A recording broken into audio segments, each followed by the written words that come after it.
Sí, muchas gracias, Eleonora. También Eleonora nos dio un pasaje por el tipo de textos que incluyó y hay uno que quisiera traer la colación. Si ustedes ven el cuadernito de textos discontinuos, hay un texto que es jocoso, hasta divertido, y que es un anuncio, ajá, que dice todos tenemos chon, ¿no? Entonces, se dan cuenta, es un tipo de texto discontinuo y hasta este cartel que aparece por ahí todavía, pues tiene una manera de leer, de interpretarlo y qué implica esto de chon. Yo no sé si todos tenemos, pero por lo menos aquí dice, si quieren saber si todos tenemos o no, habría que revisarlo. También me parece muy importante este reto que planteó Eleonora sobre el manejo digital que tienen ahora, tratar de llevarlo al aula y aprovecharlo. Y otro reto muy importante, no lo mencionó Eleonora, también muy importante y se relaciona con la presentación de Mario, que nos dio esos datos de cómo están los estudiantes respecto a la última aplicación de PISA 2009, cuyo énfasis fue lectura. Dense cuenta, casi el 60%, creo que el 60% de los estudiantes de secundaria que tienen 15 años están en los niveles inferiores al 2, ¿no? Y PISA dice, el piso es 2, el piso, PISA dice que es 2, ¿no? Entonces, dense cuenta, tenemos una gran cantidad, un 60% de estudiantes que no logran ni siquiera el nivel 2. Ese es otro reto muy importante y por eso también la apuesta que tenemos nosotros de apoyar a los docentes con estos materiales que no los elaboramos desde el escritorio. Invitamos a especialistas justamente que ellos tienen estas ideas, que tienen esta experiencia y que están en contacto y que sin duda van a apoyar a los docentes. Bien, ahora le voy a pasar el micrófono a la doctora de Teresa, ella nos va a hacer los comentarios de estos materiales. La doctora tiene el doctorado en literatura mexicana por la UNAM y profesora de tiempo completo de la Facultad de Filosofía y Letras en el área de teoría de la literatura. Imparte clases de licenciatura en los colegios de letras hispánicas y modernas, además es tutora del posgrado en letras. Sus áreas de investigación son la teoría y la crítica literarias, así como la didáctica de la lengua y la literatura. Actualmente está realizando una investigación sobre teorías de la lectura. En 2010 coordinó el volumen dedicado a la literatura en la Enciclopedia de Conocimientos Fundamentales, publicada por la UNAM, siglo XXI. Los últimos años ha participado en el diseño y elaboración de diplomados y cursos dirigidos a la formación y actualización de profesores de enseñanza media. En el rubro de libros de texto, es coautora de libros de español para secundaria, así como del taller de lectura y redacción y de literatura para el bachillerato. Gracias, doctora de Teresa. Bueno, muy buenas tardes a todos. Realmente para mí es un gusto, una alegría estar aquí compartiendo esta mesa en la presentación de esta colección, la competencia lectora desde PISA, que está integrada por estos 3 cuadernos cuyos autores han hablado previamente. Bueno, antes de comentar estos cuadernos, su contenido, las estrategias que proponen, me gustaría referirme a la preocupación, si no es que alarma, que ya se ha expresado en esta mesa también, que desde hace años se expresa reiteradamente sobre el bajo nivel de lectura de nuestros jóvenes, así como su deficiente comprensión de lo que leen, como ha quedado de manifiesto tras las diversas aplicaciones de las pruebas Enlace y PISA a estudiantes mexicanos. Si bien los pobres resultados obtenidos reiteradamente constituyen una fuerte llamada de atención para el sistema educativo del país, es preciso valorarlos también como un síntoma o reflejo de una realidad mayor, que es la sociedad mexicana en su conjunto. De acuerdo con la Encuesta Nacional de Hábitos, Prácticas y Consumo Culturales que presentó el CONACULT en febrero de 2012, durante los 12 meses anteriores, solo el 27% de la población leyó un libro, de los cuales solo el 13% lo terminó. 43% declaró que no conoce una biblioteca y el 24% no tiene ningún libro en casa. O sea, esta es la situación, la realidad, la triste realidad nacional. Entonces, bueno, claro, no podemos esperar que en ese panorama, pues los estudiantes de secundaria y de bachillerato, pues salgan con niveles muy altos en lectura, porque, pues, ¿de dónde, no? O sea, tiene que ser todo un esfuerzo de conjunto, integral, para poder ir transformando esta situación. Bueno, ante semejantes resultados, la respuesta del Estado, la institución escolar, la familia y los medios de comunicación ha sido fundamentalmente de lamento, aunada a un discurso de elogio a la lectura que se promueve a través de todo tipo de actividades organizadas ex profeso, tales como campañas, premios, ferias y talleres, entre otras opciones, cuya efectividad hasta ahora no ha sido significativa, tal como lo demuestran pruebas y encuestas, y habría que pensar por qué. Como ejemplo de todo este esfuerzo que se ha emprendido, porque digo, realmente la situación es tan crítica que desde diferentes ángulos pues, se han lanzado propuestas para tratar de resolver la situación. Entre ellas, bueno, hay varias campañas que ya también fueron mencionadas, sobre todo por el maestro Lepe, y bueno, a mí me gustaría retomar una que es la campaña Diviértete leyendo, que ha sido promovida por el Consejo de la Comunicación, La Voz de las Empresas, la cual convocó a diversas figuras del espectáculo y la televisión para que compartieran con el público sus testimonios sobre su experiencia con la lectura. Así, Ingrid Coronado, Beni Barra, Jordi Rosado, Capaz de la Sierra, Bobby Pulido y Margarita, la diosa de la cumbia, entre muchas otras figuras populares, insistieron en lo divertido que es leer y recomendaban la lectura diaria durante 20 minutos. O sea, no solamente se recomienda una cierta velocidad de lectura, sino se establece un tiempo mínimo de lectura diaria. Bueno, no podemos dudar que legítimamente la intención de la campaña y de quienes participaron en ella fuera animar a los espectadores a leer, aunque la verdad es inevitable sospechar que el interés que dichos personajes mostraban por la lectura tenía algo o mucho de impostado.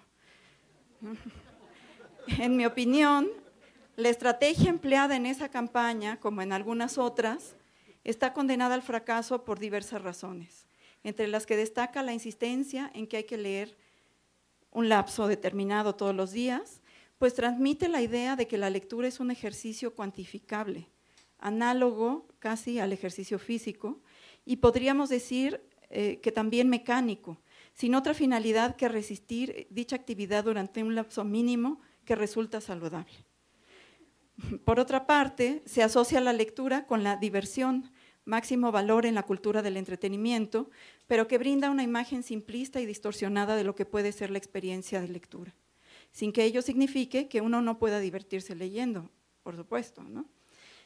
Pero que se convierte en una promesa que se ofrece como gancho engañoso para vender un producto que de otra manera a nadie le interesaría. Y bueno, al ver las cápsulas de esta campaña, hay una en donde sale Yair, que es un cantante, y que dice que leer es súper divertido, ¿no? Entonces, se promueve como un producto, ¿no? Del mercado, uno más, y en donde, por supuesto, pues la publicidad pues, nos tima, ¿no? Nos prometen una cosa y nos dan otra, ¿no? Porque realmente lo que se ha visto aquí en esta mesa con las participaciones de todos los autores, ¿no? De estos cuadernos, pues la lectura es algo mucho más complejo, ¿no? Que pone en juego toda una serie de habilidades, ¿no? de procesos cognitivos que, digamos, no pueden equipararse a un rato de diversión. Entonces, venderla así, pues es simplificarla, es aplanarla, como decía la maestra Gracida, y en realidad pues no va a tener efectos, no ha tenido efectos en la población. En síntesis, podríamos decir que el valor de la lectura se promueve la mayoría de las veces mediante eslogans vacíos, como por ejemplo afirmaciones como leer es importante o leer es un deporte. Ahora hay un gimnasio en donde se promociona así la lectura, pero en realidad estos eslogans no dicen nada sobre esta actividad que es central junto con la escritura en la sociedad contemporánea. Dichos eslogans, junto con otro tipo de acciones, por supuesto, contribuyen a imponer la idea de que la lectura es una obligación una medicina amarga o una especie de penitencia que hay que cumplir, porque sí, para obtener mágicamente algunos de los beneficios que seguramente aporta, aunque no se sepa exactamente cuáles son ni cómo se generan. Y lo que provoca en la mayoría de las veces es un sentimiento de culpa, de vergüenza, ¿no? Cuando la gente no lee, bueno, pues se apena, ¿no? O simplemente lo que provoca es rechazo por los libros. Entonces, vemos que el resultado pues, viene a ser contrario de lo que se supone que no debería promover.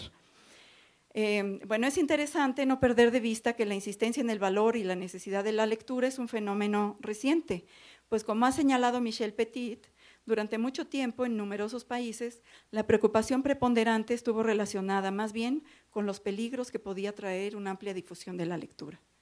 Algunos historiadores de la cultura escrita, como Chartier, Darnton o Lito, entre otros, han documentado ampliamente que en el siglo XVIII la lectura de novelas se consideró como peligrosa por su capacidad de afectar a los lectores más sensibles, como serían, por ejemplo, el hombre de sentimientos o los más crédulos, como los niños y las mujeres.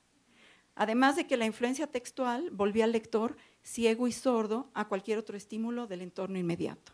Entonces los aislaba, ¿no? Los aislaba del mundo, los hacía vivir en un universo aparte y no se comprometían con lo que estaba ocurriendo alrededor.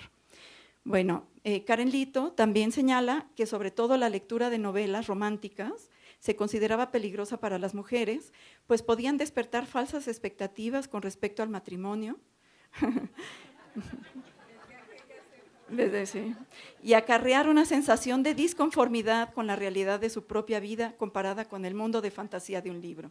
Así, la peligrosidad de la lectura de ficción radicaba en sus posibles efectos, que eran escapismo, alimentar fantasías de todo tipo, sugerir ideas sediciosas, entre otras posibilidades. Entonces, bueno, me parece que es interesante tener esta perspectiva histórica, ¿no? En algunos momentos, pues la lectura no fue un valor como asumimos actualmente. Para nosotros es obvio que la lectura es un bien que debemos promover y que todos tenemos que desarrollar, pero en el siglo XVIII vemos que no era visto de la misma forma. Bueno, pero la lectura no solo se concebía como amenazante para la mente y la participación social del lector, sino también para su cuerpo, tal como lo indicó Johann Georg Heinzmann en 1795, este autor es citado por Robert Darnton, quien le atribuía a la lectura las siguientes dolencias: predisposición a resfriados. Bueno, todo eso por la postura en que uno lee, ¿verdad? Predisposición a resfriados, debilitamiento de la vista, accesos de calor, gota, artritis, hemorroides, asma, apoplejía, enfermedades pulmonares, indigestión, obstrucción del intestino, alteraciones nerviosas, migrañas, epilepsia, hipocondria y melancolía. Bueno, así queda claro que la valoración y la concepción misma de la lectura tiene un carácter social e histórico que no puede perderse de vista si se desea entender la complejidad y dinamismo de este fenómeno, con el propósito de incidir en la formación de potenciales lectores que sean capaces de responder cabalmente frente a las múltiples exigencias de la sociedad contemporánea, marcada como nunca antes por el predominio de la cultura escrita, y en la que las transformaciones técnicas han multiplicado y diversificado las prácticas tradicionales de lectura y escritura, como ya nos ha explicado de manera muy elocuente y muy gráfica Eleonora Achugar. Bueno, de esta manera, al hablar de hábitos y habilidades de lectura de los jóvenes, así como de la sociedad en su conjunto, tenemos que ampliar nuestra concepción de esta actividad para incorporar las diversas modalidades que ofrecen las nuevas tecnologías y que constituyen las formas predominantes de la comunicación hoy en día. Ciertamente los jóvenes y no jóvenes leen y escriben mucho más que en otras épocas. Mensajes de texto por celular, chats, tweets y participación en todo tipo de redes sociales, etcétera.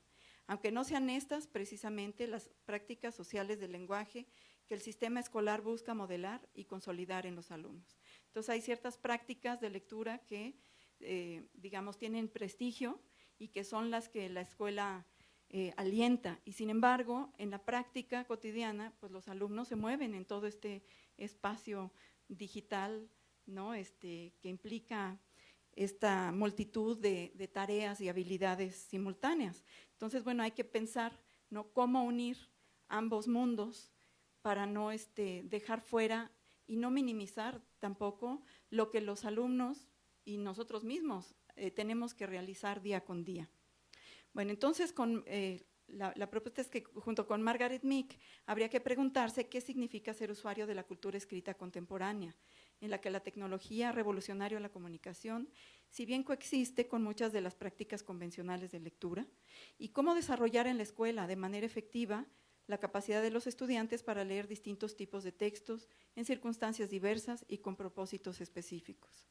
Precisamente estas preguntas nos regresan a la colección de materiales publicados por el INE que hoy presentamos. A diferencia de los esfuerzos fallidos de gran parte de las campañas para promover la lectura, a pesar de que seguramente tienen buena intención, considero que proyectos como el que hoy nos convoca se orientan en una dirección que promete ser realmente productiva. Para empezar, hay que señalar que la propuesta de PISA, eje rector de la colección del INE, en la propuesta de PISA, hay un trabajo muy fino de conceptualización que explicita la complejidad y la diversidad de procesos y habilidades que se ponen en juego durante la lectura.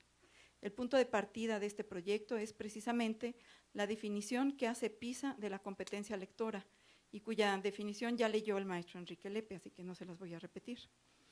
De esta manera se reconoce que la comprensión de un texto se produce en la compleja interacción entre texto y lector, la cual está determinada por factores tan diversos como el contexto o la situación comunicativa en que se produce, los propósitos con que se realiza la lectura, el tipo textual y sus reglas del juego particulares, entre otros, y que PISA sistematiza en 3 rubros: textos, que es, este rubro atiende al tipo textual y la forma en que se presenta el contenido; las situaciones, que se refiere al contexto de uso, que puede ser personal, público, educativo y laboral, lo que significa que toma en cuenta tanto a quién se dirige el texto como las situaciones para las que fueron creadas. Y es que ciertamente no es lo mismo, pues no sé, un texto periodístico que está orientado a un público, ¿no?, general, que distribuye su información de determinada manera para que sea fácil captar la idea central, que, por ejemplo, no sé, un texto de divulgación científica o, como dijo insistentemente Isabel, un texto literario, ¿no?, un poema, ¿no?, está escrito con otros propósitos para un uso privado, etcétera, ¿no? Entonces hay que distinguir estas diferencias. También toma en cuenta los procesos cognitivos, PISA, ¿no?, y que están determinados por la forma en que los lectores se relacionan con los textos. Y entonces establece una distinción entre 3 grupos importantes de procesos que se realizan cuando entramos en contacto con los textos, ¿no?, que serían acceder y recuperar información, integrar e interpretarla, reflexionar y evaluarla. Claro, en principio están colocados de manera jerárquica, ¿no?, porque el primer rubro, acceder y recuperar, pues es una acción mucho más sencilla que, por ejemplo, la última, ¿no?, que es ya el proceso de reflexionar y de evaluar un texto. Sin embargo, en el proceso de lectura, no quiere decir que frente a cada texto se desarrollen todos estos procesos de la misma manera, ¿no?, ni en el mismo orden. No siempre empezamos identificando o recuperando información explícita, ¿no? Todo dependerá de los propósitos, del tipo de texto, del contexto de uso, etcétera, etcétera. Entonces, es muy interesante ver, digamos, todo este trabajo que ha llevado a cabo PISA para poder, conceptualizar, ofrecernos herramientas de análisis, de trabajo con los textos, para rebasar justamente esta, manera habitual que podemos encontrar muchas veces en las escuelas, en donde se enseña a leer de una manera muy simple, ¿no?, sin poner atención a que no solamente vamos a buscar información explícita, porque normalmente eso es lo que se hace, ¿no? Por ejemplo, ahora que Isabel hablaba de los textos literarios, pues yo pensaba cómo en los textos narrativos, por ejemplo, una novela, un cuento, en general en el salón de clases, pues solamente se hace énfasis en, bueno, ¿cuál es el argumento? En tratar de descubrir, ¿no? Si el alumno leyó, preguntando las cosas más irrelevantes. A lo mejor, bueno, ¿de qué color eran los zapatos de la protagonista? Bueno, ¿y los zapatos de la protagonista, pues qué? O sea, bueno, si fueran importantes, si tuvieran una función dentro del texto, sería pertinente hacer esa pregunta.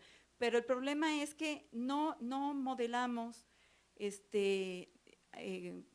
la lectura de los distintos tipos textuales en nuestros estudiantes y las consecuencias es ese aplanamiento del que ya nos habló Isabel, ¿no? O sea, se lee todo igual y por lo general pues muy superficialmente, ¿no? Sin desarrollar todas estas otras habilidades cognitivas que, como vemos, bueno, PISA nos muestra, ¿no? Son muchas las que están en juego y que se van, digamos, alternando, complementando a lo largo de la lectura. Bueno, quiero rápidamente centrarme en las tres propuestas.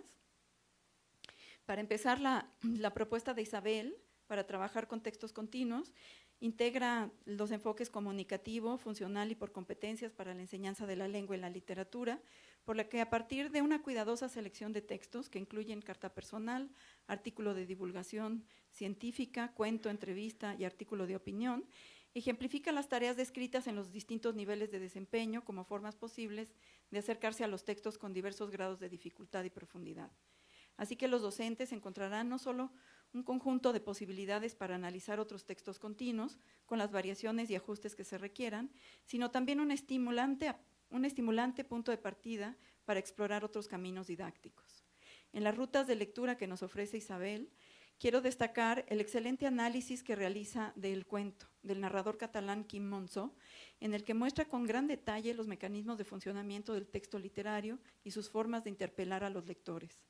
En este punto me gustaría decir que sería muy necesario profundizar en un futuro proyecto en el trabajo con los textos literarios, pues por su carácter ficcional, ambiguo y autorreferente, entre otras convenciones, ofrecen dificultades específicas de lectura al tiempo que también abren un universo muy rico y diverso, tanto de experiencia como de sentido, que es muy distinto al de los textos informativos. Entonces, en este punto coincido totalmente con el planteamiento que había hecho ya la maestra Gracida en su participación. Bueno, con relación al cuaderno sobre textos discontinuos, Eleonora Chugar aborda la lectura de textos como línea de tiempo, formato, anuncio, mapa y cuadro e infografía. Textos que suelen trabajarse poco en el ámbito escolar, pero que sin el conocimiento de sus convenciones tipológicas pueden resultar difíciles de leer y comprender.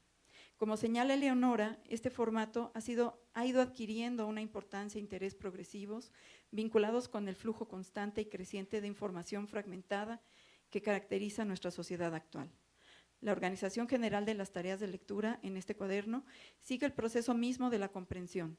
Inicia con la lectura global que permite identificar tipo textual, género, tema, intención comunicativa y destinatario, seguida de una lectura analítica orientada a la identificación de las características estructurales y de contenido, para concluir con la relectura final que hace posible tanto la comprensión completa del texto como la formulación de reflexiones y valoraciones. Sumamente valiosos resultan los recuadros que contienen información complementaria al trabajo realizado con cada texto, pues además de las sugerencias didácticas, presenta actividades de evaluación diagnóstica, descripciones de los géneros textuales, información sobre las prácticas sociales del lenguaje asociadas a cada tipo textual y actividades de investigación y producción escrita. Todo ello con gran potencial para enriquecer el trabajo en el aula.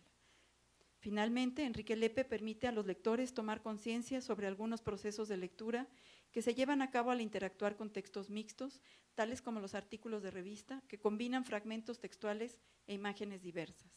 El trabajo que realiza con el texto seleccionado es muy minucioso e interesante y ofrece pautas indispensables para saber cómo identificar e interpretar todos los elementos que convergen en el texto, como títulos, colores, disposición espacial de los elementos verbales o icónicos, tipografía, tamaño de las letras o números, el uso de mayúsculas, negritas, etcétera. Es decir, todos estos elementos que en un texto continuo, por ejemplo, pasamos por alto. Aunque, claro, no hay que olvidar que también los títulos y otros factores, pues sí, también en un texto continuo tienen una función, pero sobre todo en este tipo de textos mixtos, ponen digamos, se ofrecen como un reto para los lectores, ¿no? Y Enrique Lepe nos aporta estrategias muy útiles realmente para poder producir sentido. Me parece que es un trabajo excelente que realmente permitirá a los docentes incorporar al trabajo en el aula este tipo de textos fragmentarios y complejos, pero tan presentes en nuestra vida cotidiana. No me resta más que felicitar al INE y a los autores por haber concretado este proyecto.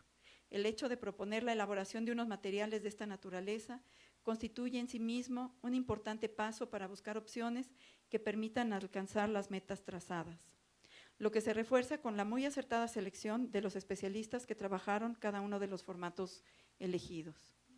Sin duda, las estrategias y rutas de lectura propuestas en cada uno de estos 3 cuadernos, a las que se suman reflexiones y sugerencias didácticas puntuales, son una valiosa aportación en el esfuerzo por desarrollar y fortalecer la competencia lectora de los estudiantes, no solo para incrementar el puntaje de las pruebas PISA y enlace, y creo que eso sí es algo importante para tener en cuenta, porque el problema que me parece que se ha producido a partir de que se han divulgado, bueno, que se han aplicado estas evaluaciones y divulgado los resultados, es que en las escuelas se trabaja sobre todo para alcanzar un puntaje determinado, ¿no? Siempre hacia el alza, y se olvida realmente lo que es central, que es desarrollar las competencias lectoras de los alumnos, ¿no? Brindarles herramientas para que puedan alcanzar todo tipo de propósitos comunicativos e insertarse en la cultura escrita de nuestro tiempo. Entonces, eso sí quisiera yo recalcarlo muchísimo, que no debemos perderlo de vista. Bueno, muchas gracias.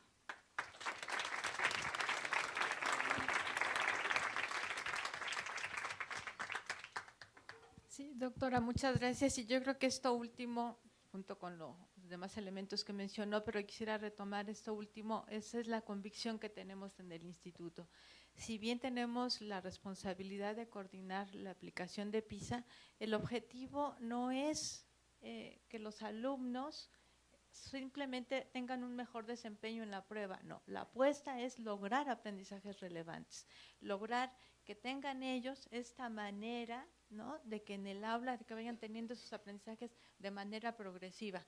Con PISA o sin PISA, lo importante es que estos estudiantes y las nuevas generaciones logren esos aprendizajes. Eso es la convicción del instituto y por eso es esta idea de generar estos materiales para los docentes que de manera concreta puedan aplicarlos en el aula y junto con su creatividad, su experiencia, puedan sin duda mejorar lo que nosotros y lo que ustedes han propuesto en estos cuadernos y en otros materiales que también tenemos en el instituto. Bien, es el momento de que yo les pase la voz a alguno de ustedes a través de sus preguntas que aquí vamos a tener y que déjenme primero como que seleccionar, o más bien no seleccionar, clasificar para ver a quién va dirigido, a quien guste, para todos, para Enrique Lepe, para todo, Enrique, aquí, pues parece que no hay muchos, Enrique, todos para mí. ¿Se acuerdan de un anuncio que era para ti? Así estamos. Bueno, este es para todos. Isabel, maestra, se la paso. Panel en general, Eleonora y Enrique. A ver si los pudiéramos ir viendo para tratar de responder a más de uno en una sola. Y no sé quién quiera.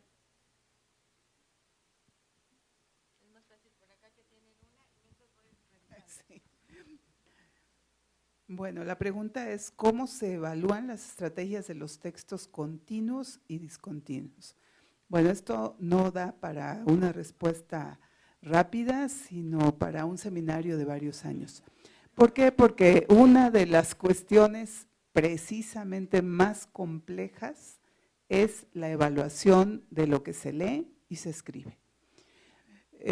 Allí entran una gran cantidad de factores, elementos de todos los procesos de la lectura y de la escritura que no son fáciles, que tienen que ver con los distintos momentos en los que se lee, con el propósito para el que se lee, con las condiciones de las diferencias de las que ya se ha hablado aquí. Y entonces evaluar estrategias de los textos continuos y discontinuos implica tener muy claro el propósito para el cual se solicita la lectura, qué se hace con ella y qué se pretende obtener. Lo cierto es que cada vez menos, en el caso de lengua y literatura, deberíamos utilizar estas prácticas de evaluación, digamos, tan acotadas o tan poco adecuadas a un trabajo con procesos. ¿Qué quiero decir? Que si yo estoy analizando un texto, el que sea, con todo su sentido, es muy inadecuado que luego de que pasamos por todos los procesos de trabajo, por toda la comprensión, por toda la interpretación de los textos, por el análisis, por la crítica, les haga un examen de opción múltiple, ¿no? Ahí lo que tenemos es que reinventar, no reinventar en el terreno de a ver, déjame ver de qué me sale ahora, sino que todos estos elementos que a veces utilizamos de manera muy generalizada y muy poco pensada para la evaluación, no son necesariamente los que nos sirven para ello. Yo en este momento cada vez veo más en libros de texto, en las clases de todos los días, en los programas, una serie de baterías, de cuestionarios que se hacen al final de cada unidad, etcétera. ¿Leí bien? Sí, no, regular. ¿Entendiste? Sí, no, regular. O sea, se está convirtiendo la evaluación en una situación muy simple que nada tiene que ver con los procesos. Entonces, digo, aquí hay todo un trabajo por hacer, hablando de evaluación, precisamente. Bueno, aquí pregunta Jorge, dice, algunas teorías iniciales de la era digital hablaban de que la lectura con grafías con el alfabeto desaparecería porque se suplantaría por los iconos digitales. Hoy esto es una realidad. ¿Podría ser que en efecto desapareciera el alfabeto? Los métodos de enseñanza a leer deberían cambiar radicalmente. No va a desaparecer el alfabeto, no va a suplantar el alfabeto, que es el código con el cual nos comunicamos los seres humanos y que lleva siglos y siglos. El lenguaje es lo que nos hace la especie que somos. Entonces no va a desaparecer, va cambiando, eso sí, como cambia todo. Las prácticas sociales del lenguaje cambian, el uso del alfabeto cambia. Si cambia el uso del español en algunas personas que dejan de usar la Q y que dejan de usar todas esas letras nuevas que usan en los mensajitos, que parece un idioma nuevo, distinto al español, pero el alfabeto no va a desaparecer.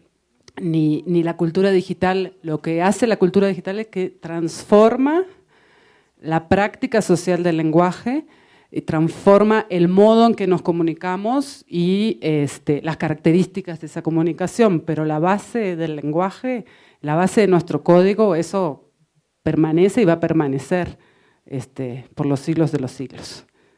No sé si…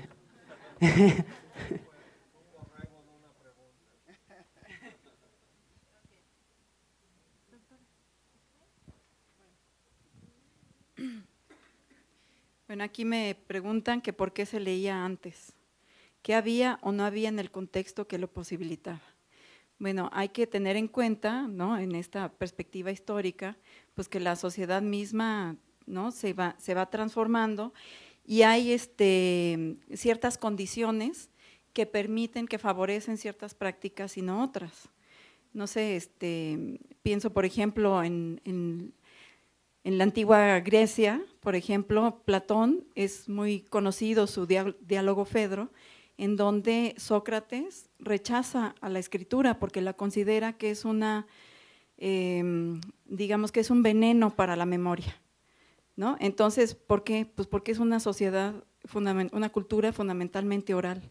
Para ellos la palabra oral era una palabra que tenía vida, que tenía alma, y en cambio la escritura, eso lo dice Platón en ese diálogo y es muy bonito, dice que en realidad es como por ejemplo una escultura, ¿no?, o una pintura, parece viva, pero no está viva, ¿no? Entonces, si uno le pregunta algo a un texto escrito, el texto no puede defenderse, no puede responder, ¿no? Pero entonces, claro, esa relación con la escritura para nosotros se nos hace muy extraña, porque en realidad nuestra sociedad es una sociedad en donde en el centro están estas formas, ¿no?, de escritura, de lectura, que están presentes en todas nuestras actividades. Entonces hay ciertas condiciones, ciertos modelos, digamos, de sociedad en donde, bueno, funciona de otra forma.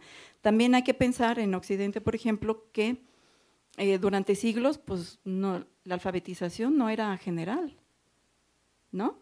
Entonces, un proceso muy largo a lo largo de la historia que se fue dando, inclusive el concepto mismo de alfabetización ha cambiado, ¿no? Porque durante un tiempo pues se consideraba que la gente que estaba alfabetizada pues podía escribir su nombre, o sea, desde eso, ¿no?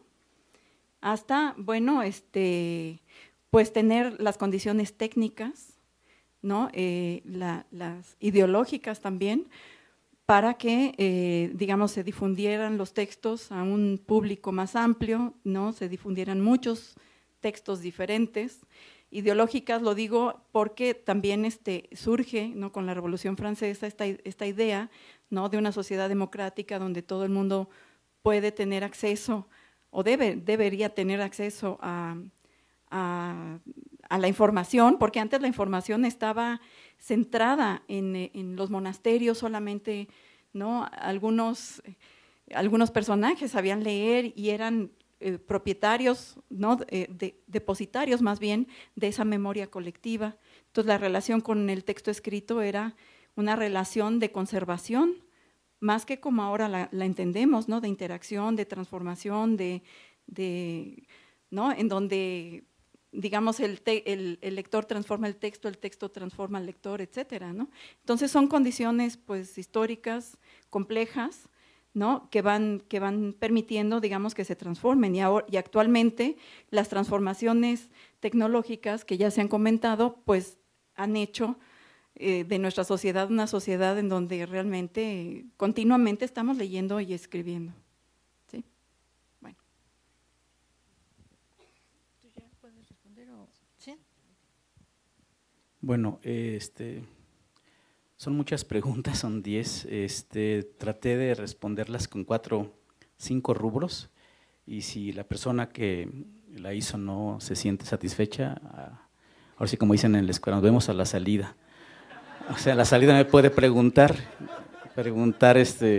ya de forma personal su duda si no la logré responder. Las preguntas me las pasó Antonita porque se relacionan con escuela, con enseñanza inicial, con lo que dije sobre velocidad también, que también lo dijo aquí la doctora. Y bueno, trato de hacer lo siguiente. Una de las varias preguntas están enfocadas a cómo mejorar desde la escuela la competencia de lectura. Yo pienso que primero hay que identificar el problema, ¿no? Es que la lectura en la vida es una cosa y la lectura en la escuela es otra, y ahí está principalmente el problema. Yo creo, y por fortuna ya ha habido avances en el currículum, que lo que debería enseñarse en la escuela es la lectura, y bueno, ampliando, siendo congruentes con lo que he dicho, el lenguaje en general debería, y más que enseñarse, debería practicarse en la escuela como ocurre en la vida. Y en lugar de andar preguntando, o bueno, viendo en la escuela que en una noticia tiene encabezado, epígrafe, bajada, las preguntas básicas, deberíamos leer noticias en el salón de clase, comentarlas y discutirlas y compararlas. Porque eso hacemos en la vida. Nadie en la vida se sienta a ver cuántas columnas tiene la noticia o si tiene una letra capital. Entonces ahí empieza una disociación entre lo que la escuela enseña y lo que la gente necesita. Entonces yo creo que, porque conozco los programas de estudio, van por buen camino en el sentido de que hay que tomar como objeto de estudio las prácticas sociales del lenguaje.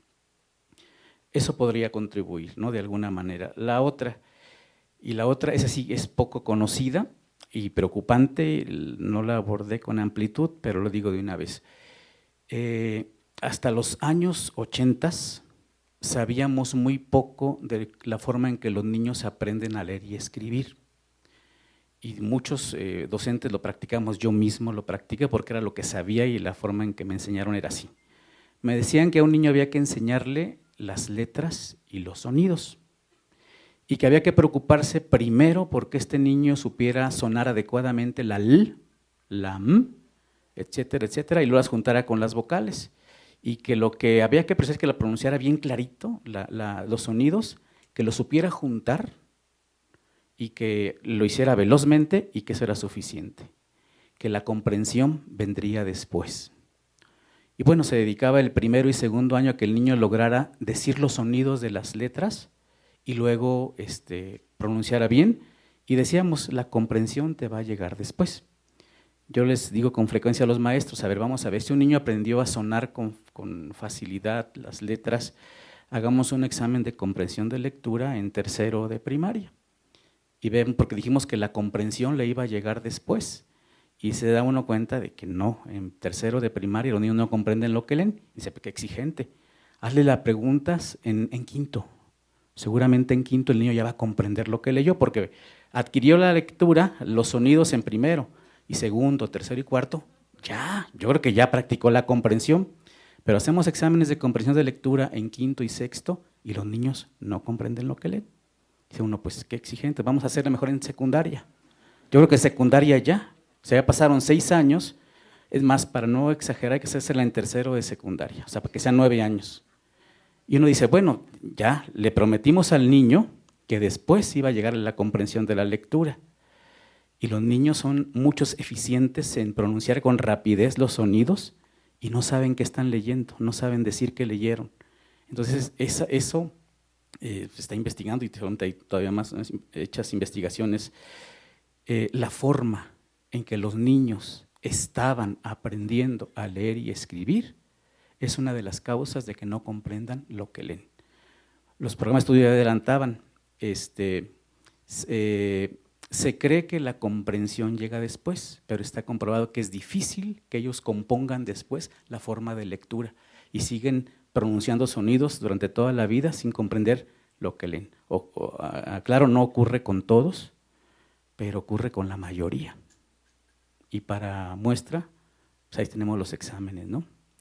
Eso es con respecto a la forma de enseñar. Entonces son 2 factores, ¿no? Hacer que la lectura y la escritura y el lenguaje sean como en la vida dentro de la escuela y que se enseñe a leer de otra manera, con comprensión, como alguien lo menciona en su pregunta, comprensión de palabras y frases, no con la emisión de sonidos con respecto de las letras. Preguntaban también, bueno, creo que esa pregunta ya la había respondido la doctora, sobre velocidades y fluidez, pues es decir, estas campañas de leer 20 minutos, de hacerlo rápido, de leamos todos, seamos felices, no están dando en el clavo, porque la lectura es un proceso complejo que tiene escaloncitos pequeños que solo se viven en forma momentánea frente al texto, y yo digo, y con otros, ¿no? Entonces, yo a veces digo, no es que la gente no quiera leer, no es cuestión de que quiera o no quiera, es que no puede. Es que no puede leer, no puede porque no tiene estrategias adecuadas para entrar a los textos. No es que no quiera, Es como si una persona con pocas herramientas de lectura leyera un texto extranjero, o sea, con una lengua extranjera. Pues igual a la primera, como no alcanza a leer, se cansa y no lee. Entonces no es cuestión de que no quiera, no puede, ¿no? Entonces, ¿qué opino de esa, pues que no estamos dando en el asunto? No es la cuestión la velocidad, ni los 20 minutos, es una cosa que ocurre frente al texto, del individuo frente al texto, y que debería ocurrir para enseñarse con un acompañamiento del docente o del papá, pero no esos 20 minutos de placer, sino esa actividad de descubrir la complejidad de la lectura. Claro. Perdón, nada más quiero decir que en realidad cuando se lee así por tiempo, ¿no? Y por velocidad, pues el sentido del texto no aparece por ningún lado. Entonces, ¿cómo nos va a gustar leer algo que no entendemos, que no significa absolutamente nada? Entonces, lo importante es poder hacer lecturas que tengan sentido, ¿no? Que sean fuente de experiencia, que nos proporcionen lo que estamos buscando, porque si no logramos eso, por más que se diga tienes que leer, es importante, no se va a lograr. Bueno, y dos temas más, la evaluación. Una evaluación mal concebida también echa a perder muchas buenas intenciones de formar lectores. Si por una parte decimos, como hace rato yo apuntaba, ¿no?, que hagamos que los niños comenten y discutan noticias de los periódicos, pero si el examen va a preguntarles qué significa noticia, cuántas columnas tiene una noticia, entonces ya no funcionó. Entonces debería haber una evaluación congruente con la forma que está enseñando la lectura, ¿no? Justo que me parece que es lo que hace PISA, por ejemplo, ¿no?, que evalúa competencias con diferentes tipos de texto, etcétera, etcétera. Y por último, alguien preguntó, creo que dos personas, sobre los libros de texto, ¿no? Pregunta de debatir, pero yo la resumo en esto. Los textos, así como cambian las formas de leer, como cambia el mundo, el libro de texto debe cambiar su papel. Antes era el objeto único de referencia, ¿sí?, porque no había otras posibilidades o no eran tan fácilmente distribuidos los textos. Ahora tenemos una gran cantidad de textos que pueden rebasar, si no se cuidan, al libro de texto. De hecho, que lo rebasan. Entonces el papel debe ser diferente, porque el libro de texto como único recurso de lectura en el salón limita. Dice, nada más tienes que leer esto y eso es lo que existe en el mundo. Está mintiendo, ¿no? El mundo es más amplio que unas 200 páginas de un libro de texto. En resumen, ¿qué propondría yo? ¿Cuál es la función del libro de texto? Tendría que ser capaz un libro de texto, ya lo he dicho en otras reuniones, de permitir a los alumnos y a los maestros salir del libro para buscar otros textos, incluyendo el internet, y ser tan bueno el libro que le permita regresar. Bueno, si quieren que el libro tenga funcionalidad, si no, si los mandas a leer, pues te va a abandonar para siempre, pero lo digo porque también aquí hay editores y los digo directamente para ellos, ¿no? La idea es, un libro de texto tiene que ser tan bueno que permita a los alumnos y docentes salir a buscar otros textos y luego regresar por más indicaciones, propuestas, ejemplos, etcétera. Eso sería lo que yo trato de responder las preguntas que me tocaron. Bien, ya para finalizar, yo tengo 3 preguntas que son las más fáciles, y una es sobre si hay algún material. Entiendo que si el INE tiene algún material para favorecer la lectura a nivel de preescolar, no lo tenemos. Yo no sé si aquí alguno de ustedes sepa algún material para favorecer la lectura a nivel preescolar, que es la iniciación. El INE no tiene ningún material en este sentido, pero si lo hubiera, Emilia Ferreiro ha investigado muchísimo y tiene pues libros que no son así como manuales didácticos con así estrategias, no está hecho así, pero si uno al leer las investigaciones de Emilia Ferreiro creo que puede comprender parte de lo que decía Enrique respecto a esta concepción de la lectura no como una decodificación de la grafía y sus sonidos, sino como un sentido global, como enseñar a los niños desde preescolar. Eso es lo que investigó Emilia Ferreiro y lo que plantea, no me acuerdo ahora del título del libro, Nemirovsky también, Miriam Nemirovsky, Emilia Ferreiro, son algunas de las autoras que han investigado y que tienen libros que hablan un poco, que investigan y que formulan conclusiones respecto a cómo los niños de preescolar leen. Entonces yo creo que leer esos libros son fundamentales para saber, para tener estrategias para abordar la lectura desde preescolar, no de una forma mecánica como la que describía Enrique, sino para ya desde los 3 años que comprendan que las palabras tienen sentido, que no son un tren de letras, ¿no? La otra pregunta se refiere a los docentes, que pues ellos no tienen estos modelos, no se les puede modelar la lectura, en cambio hablamos mucho de los alumnos, pero justamente estos materiales y otros que están en el INE y seguramente otros más, pues van dedicados y dirigidos a los profesores. En este caso, esta colección va dirigida a los profesores de secundaria y de media superior, en ese afán de ayudarles, de apoyarles a que mejoren, ¿no?, los procesos de enseñanza. Y una última, si existe alguna estrategia para que los maestros sepan que pueden descargar estos trabajos. Yo creo que esa le toca a Rebeca. No tenemos ninguna estrategia, los materiales allí están en el portal, entonces la cuestión es que sepan que está el portal. Se me ocurre ahorita que, pues, no, si ustedes están aquí, son la mejor vía para que a sus vecinos, sus compañeros, sus alumnos, lo puedan ustedes decir. Fíjense que en el INE le pasan la dirección, hay estos materiales. Y si hay otra manera, quien me pregunta, ¿puedo aceptar alguna sugerencia de parte de ustedes? O no sé cómo pudiera hacerse para que sepan, ¿no?, que allí están estos materiales. No se me ocurre más. Ajá, sí, exacto, de boca a boca me dice aquí la maestra Gracida. Ajá. Pero sin duda pues es como navegar en internet y a lo mejor buscar. Fíjense que ayer estaba buscando imágenes y uno le da textos continuos y discontinuos y ahí aparecen las portadas de esta colección.